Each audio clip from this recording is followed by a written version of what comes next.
Warahmatullahi wabarakatuh.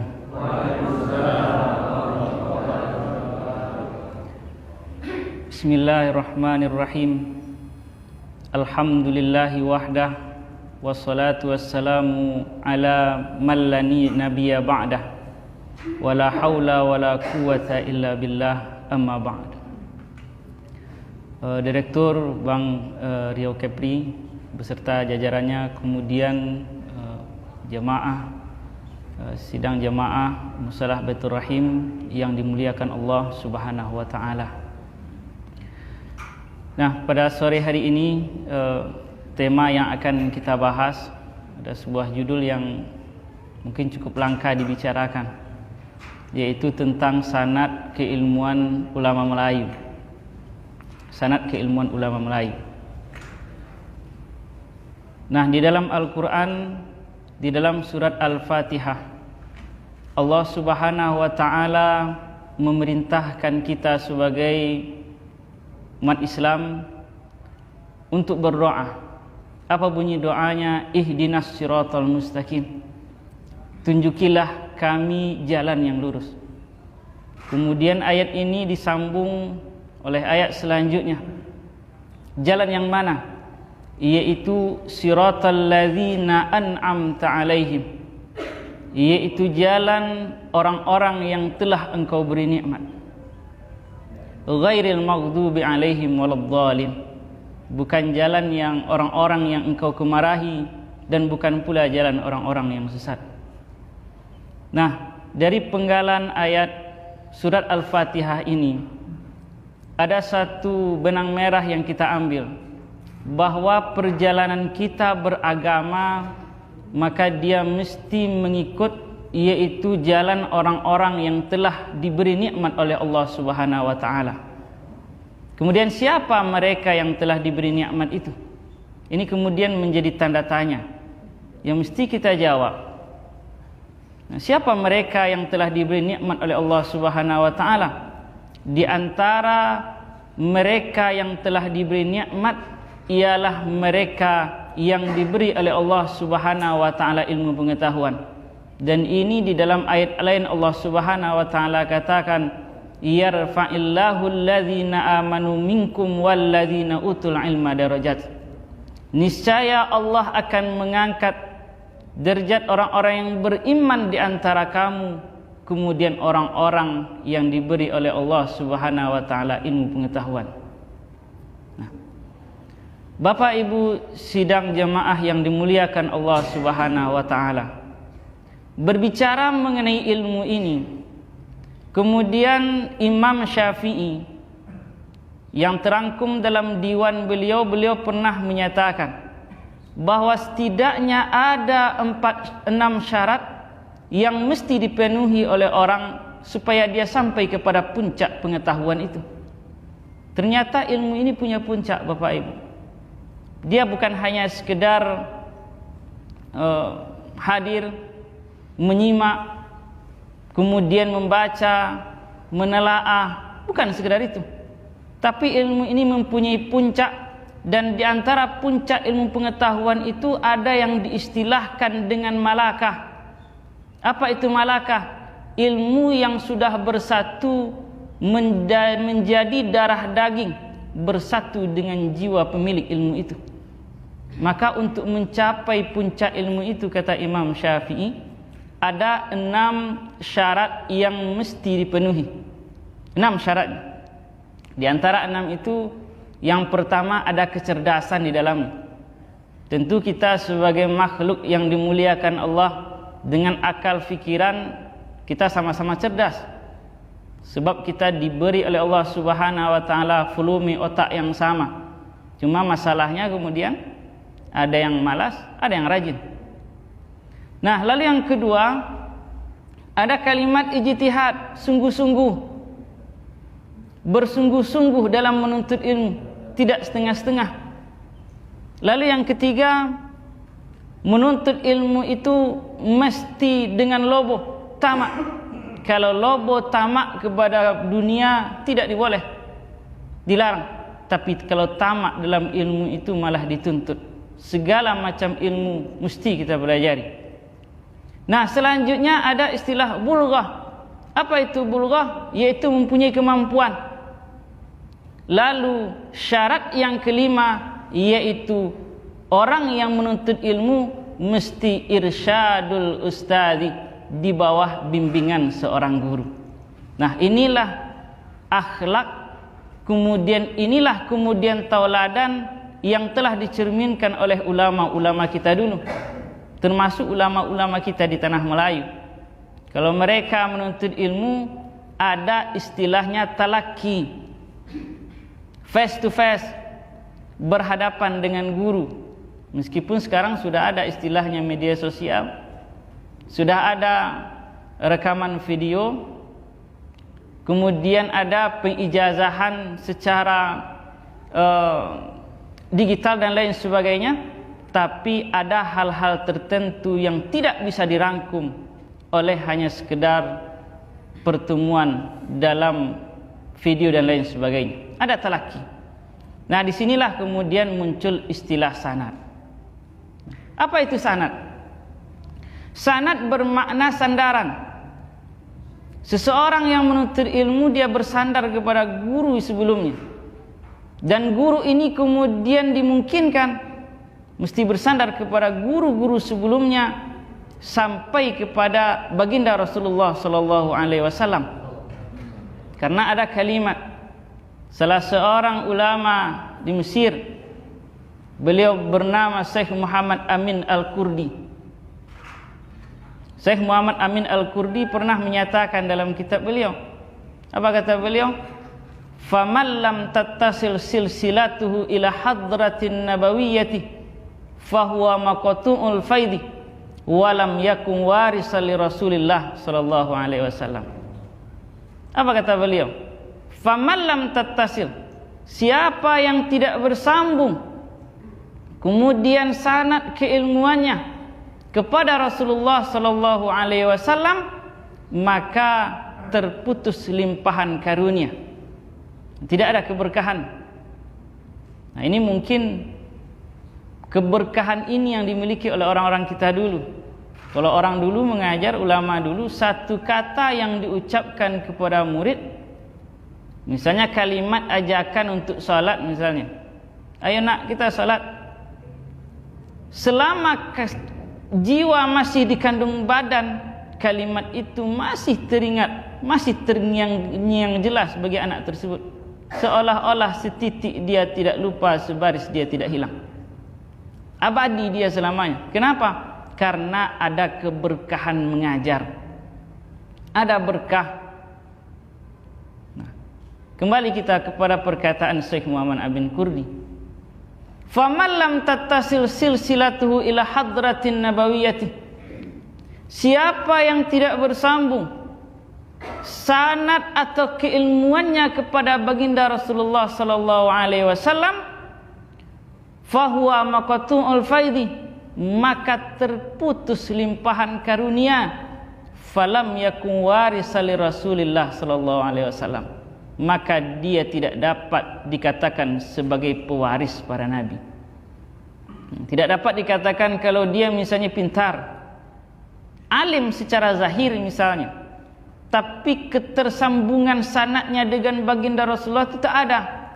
Mungkin secara IQ tinggi, bisa menghafal dan lain sebagainya, tapi keberkahan tidak dapat diperolehnya.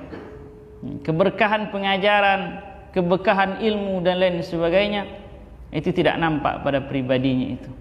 Nah, maka di sini Bapak Ibu sidang jemaah yang dimuliakan Allah Subhanahu wa taala, di antara pentingnya sanad bagi kita ialah bagaimana supaya ilmu yang kita peroleh itu berkah. Apa itu berkah? Berkah itu kasratul manfaah, banyak manfaatnya. Uang kalau berkah sedikit tapi bisa memuaskan. Kemudian kalau rumah kediaman tempat tinggal itu berkah, meskipun kecil, dia memberikan ketenangan, kebahagiaan kepada penghuninya. Kemudian ilmu, kalau dia berkah, walaupun tidak sebanyak yang dimiliki orang, sedikit, tapi orang banyak dapat mengambil manfaat, dapat memperoleh perubahan dari apa yang disampaikannya. Nah, inilah keberkahan ilmu tersebut. Kenapa talaki itu dipentingkan? Nah, ini sebelum kita masuk kepada bagaimana sanad ulama kita, ulama dunia Melayu. Kenapa sanad itu bisa dia mengambil keberkahan, bisa menjadi salah satu sumber keberkahan? Karena ada ittisal, ada persambungan, ada koneksi. Kalau kita bicara soal ilmu Bapak Ibu, kalau kita hendak bicara soal ilmu agama, maka ada 2 poin penting yang harus kita ingat. Yang pertama, bahwa ilmu itu di dalamnya ada materi. Kalau dia kitab, ada buku yang dibaca. Kalau dia pengetahuan yang sifatnya itu praktik, ada hal yang dapat dilakukan, dikerjakan. Itu namanya materi.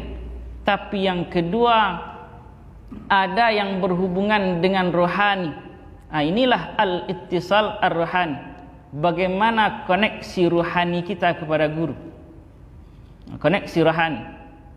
Bahkan di dalam sebuah syair, ada sebuah kitab berjudul Khazinatul Asrar.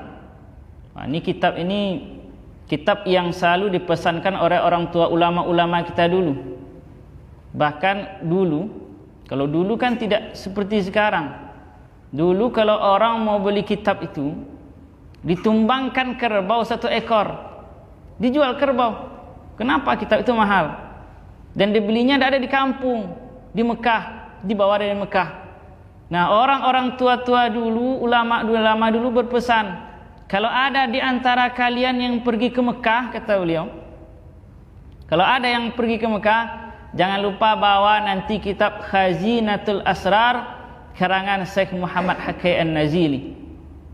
Nah, di dalam kitab itu banyak sekali amal-amal, kemudian ilmu yang mungkin dapat kita terapkan dalam kehidupan sehari-hari. Nah, ada satu kalimat dalam kitab itu. Nah, ini menarik sekali bagi kita Bapak Ibu sidang jemaah yang dimuliakan Allah. Ada sebuah syair yang beliau kutip dalam kitab itu. Nah, apa bunyi syairnya? May ya'khuzil ilma bi syaikhin musafahah yakun 'aniz zayyi wat tashifi fi haram. Wa man kana akhizan lil ilmi min suhufin fa ilmuhu 'inda ahli ilmi kal adam. Apa kata beliau? Syair yang beliau kutip, puisi yang beliau kutip itu, may ya'khuzil ilma bi syaikhin, barang siapa yang mengambil ilmu dari seorang guru yang hidup, yakun 'aniz zayyi wat tashifi fi haram, maka dia niscaya terbebas dari kesalahan dan kesilafan. Karena ada guru yang akan menegur. Nah, kalau dia salah pemahaman, guru akan menegur.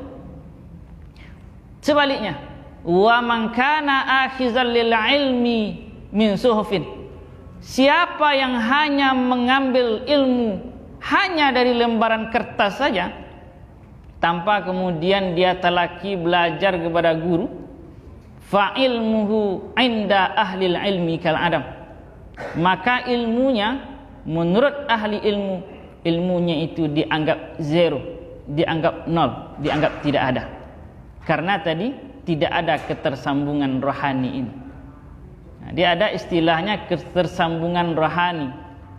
Meskipun kita Bapak Ibu sidang jemaah hanya sekedar bertemu wajah dengan wajah, secara matematis kan tidak ada istilahnya itu, tidak ada tambahan atau hal yang nampak pengaruhnya. Tapi secara rohani Bapak Ibu sidang jemaah, wajah dengan wajah itu sudah mengisyaratkan bahwa rohani yang satu dengan rohani yang lainnya tersambung dalam satu ikatan. Dan coba kita bayangkan, apabila rohani kita bersambung dengan rohani guru, dan guru itu bersambung rohaninya dengan guru yang ada sebelumnya, kemudian guru itu bersambung rohaninya kepada guru sebelumnya, lalu kepada guru sebelumnya, tali bertali, sambung bersambung, tentu akhirnya nanti di atasnya akan bersambung kepada Nabi kita Sayyidina Muhammad sallallahu alaihi wasallam. Apa yang akan kita cari di atas dunia kalau selain ketersambungan kita dengan baginda Nabi? Ilmu apa yang lebih tinggi dibandingkan ilmu bagaimana menyambung rohani kita dengan baginda Rasulullah? Sedangkan cara untuk mendekati Allah, pintu gerbangnya hanya satu, tak ada yang lain, yaitu melalui pintu gerbang baginda Rasulullah sallallahu alaihi wasallam. Tak ada istilahnya takarrub kepada Allah lewat jalan lain. Tak ada istilahnya mendekatkan diri sebetul-betul dekat kepada Allah dengan cara yang lain kecuali melalui jalan baginda Rasulullah sallallahu alaihi wasallam. Maka sanad itu, Bapak Ibu sidang jemaah, perhubungan rohani kita dengan guru yang insya Allah akan membawa persambungan kita dengan baginda Rasulullah sallallahu alaihi wasallam. Itu suatu yang luar biasa sanad ini, dan ini yang dipelihara oleh ulama-ulama dulu. Nah, dapat kita bayangkan Bapak Ibu sidang jemaah yang dimuliakan Allah, ulama-ulama dulu belajar menuntut ilmu tidak seperti kita sekarang. Kalau kita sekarang lebih mudah, transportasi mudah, kemudian daerah aman, kemudian banyak hal yang memudahkan biaya hidup dan lain sebagainya. Kalau orang dulu menuntut ilmu itu, jika mereka pergi dari kampung meminta izin kepada orang tua, 2 izin yang mereka minta. 1 izin menuntut ilmu, yang satu lagi izin kalau nanti wafat di tengah jalan. Sebab tak ada komunikasi, penyamun banyak, negeri masih lengang, binatang buas itu banyak. Nah, ini yang kemudian membuat mereka, para pelajar ulama-ulama dulu, memiliki keikhlasan yang betul-betul murni. Nah, ikhlas lillahi ta'ala, bertemu dengan seorang guru untuk menyaup ilmu pengetahuan. Nah, Bapak Ibu sidang jemaah yang dimuliakan Allah Subhanahu wa taala.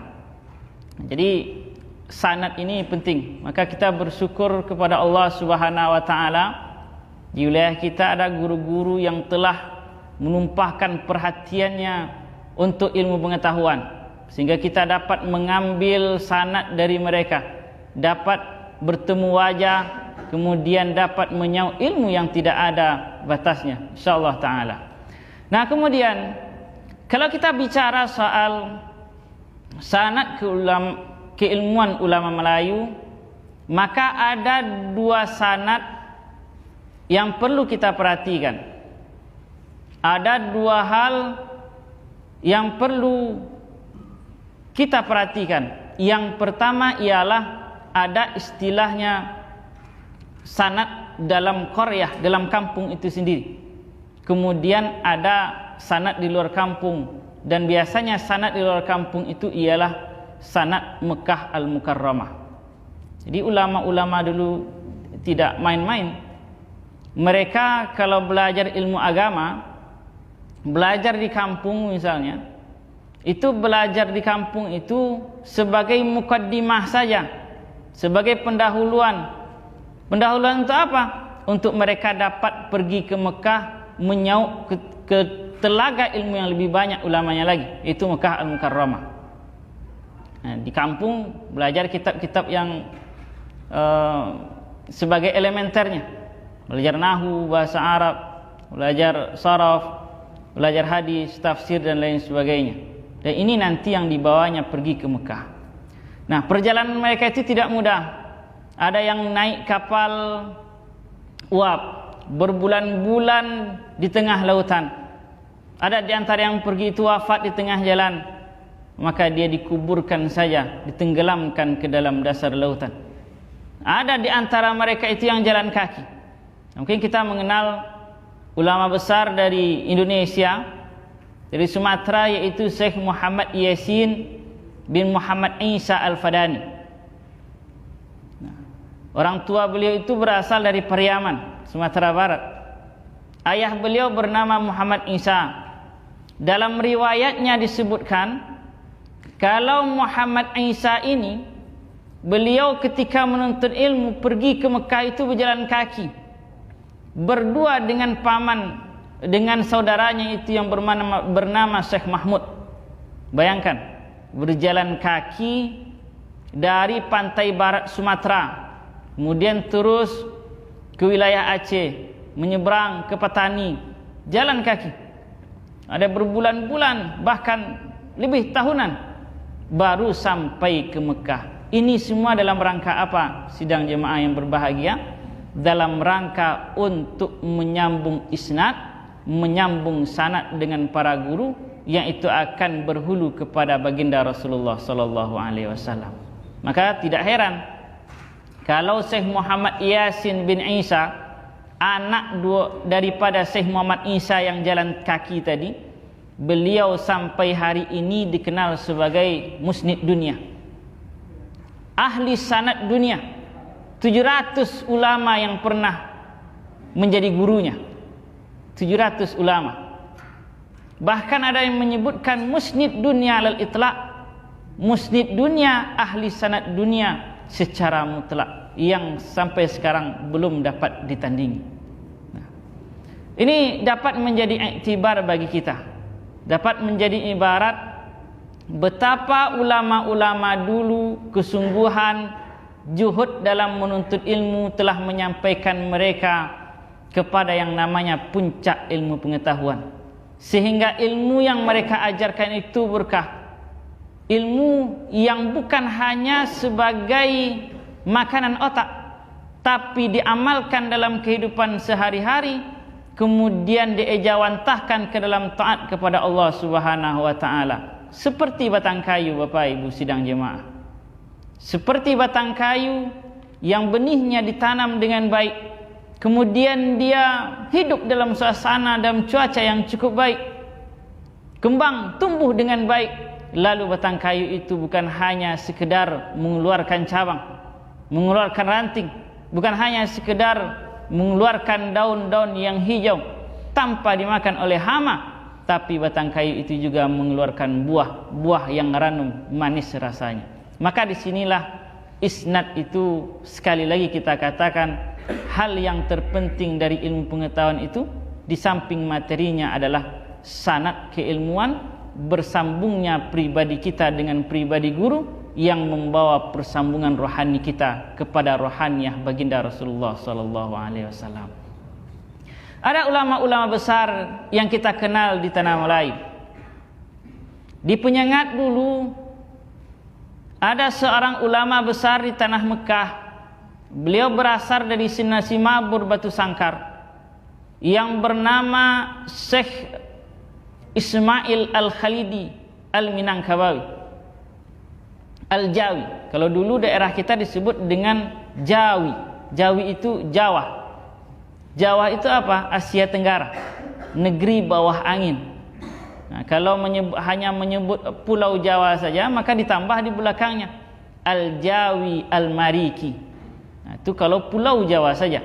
Tapi kalau yang dimaksud ialah Asia Tenggara, maka disebut dengan Al-Jawi. Nah, beliau lama bermukim di Mekah, Syekh Ismail. Bermukim di Mekah, bahkan menjadi ulama besar di Mekah. Lalu beberapa waktu beliau pernah singgah ke Penyengat. Kemudian di sana beliau mengajarkan keluarga istana. Apa yang beliau ajarkan? Yaitu tarekat Naqsyabandiyah Khalidiyah. Bahkan disebutkan bahwa pertama sekali orang atau ulama yang mengembangkan tarekat Naqsyabandiyah Khalidiyah itu ialah Syekh Ismail Simabur ini. Syekh Ismail Simabur. Maka banyaklah tersebar tarekat Khalidiyah, Naqsyabandiyah Khalidiyah, bersumber dari Syekh Ismail. Syekh Ismail gurunya itu di Mekah bernama Syekh Abdullah di puncak Jabal Abi Kubais, yang sekarang Jabal Abi Kubais itu tak ada lagi. Sudah digantikan oleh Istana Raja. Nah, Jabal Abi Kubais. Padahal di situ dulu sebagai pusat zawiyah terbesar tarekat Naqsyabandiyah Khalidiyah. Kalau orang Melayu Belum sah dia dikatakan belajar di Mekah dulu kalau belum singgah atau bersuluk di puncak Jabal Abi Qubais. Bahkan sampai segitu dulu posisi Jabal Abi Qubais bagi masyarakat atau bagi tokoh ulama-ulama Melayu. Nah, itu sanad pertama. Jadi sanad pertama itu Syekh Ismail yang nanti berhulu kepada Syekh Abdullah Afandi, kemudian Syekh Abdullah Afandi, kemudian kepada Syekh Khalid An-Naqsyabandi di puncak Abi Qubais. Syekh Khalid ini bukan hanya sekedar alim dalam tarikat saja, tapi beliau alim juga dalam ilmu syariat sampai beliau digelari dengan Zil Janahain, yaitu orang yang ulama yang memiliki dua sayap. Kenapa dua sayap? Karena ada syariat, ada tarikat.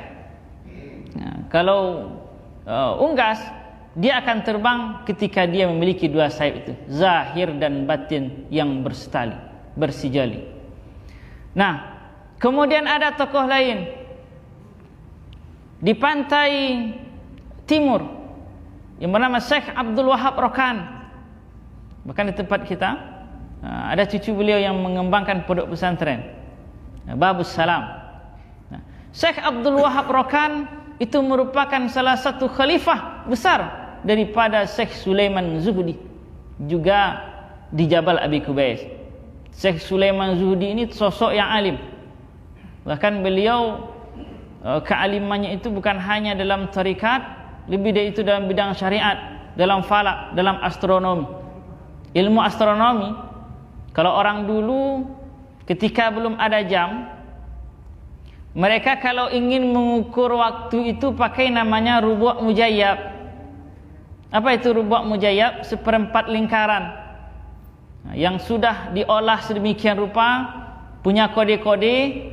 Kemudian dengan memanfaatkan bayangan nanti kita dapat mengukur waktu, kemudian dapat mengukur kemana arah kiblat dengan rumus-rumus tertentu.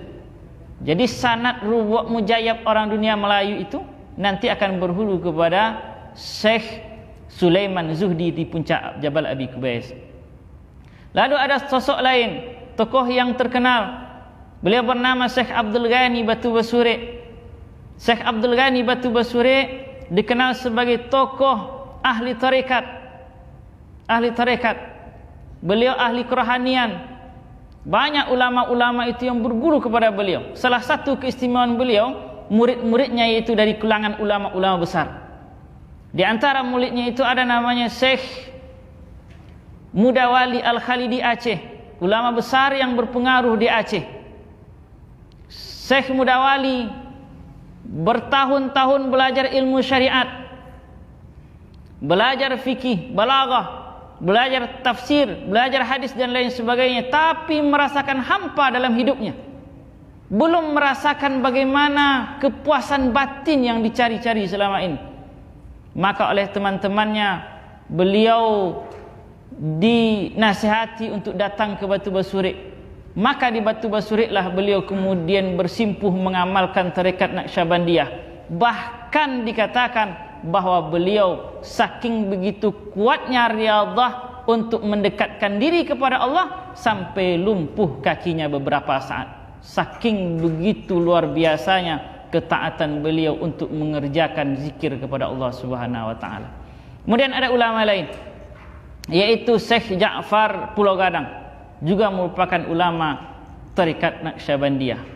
Nah, itu beberapa ulama yang kita sebutkan, Bapak Ibu sidang jamaah yang dimuliakan Allah Subhanahu wa taala. Sebagai iktibar bagi kita, sebagai ibarat bahwa ulama-ulama dulu pertama, mereka adalah orang-orang yang betul-betul sungguh-sungguh dalam menuntut ilmu. Juhud dalam menuntut ilmu. Dalam menuntut ilmu itu kesungguhan itu hal yang tak bisa ditawar. Tidak boleh setengah-setengah.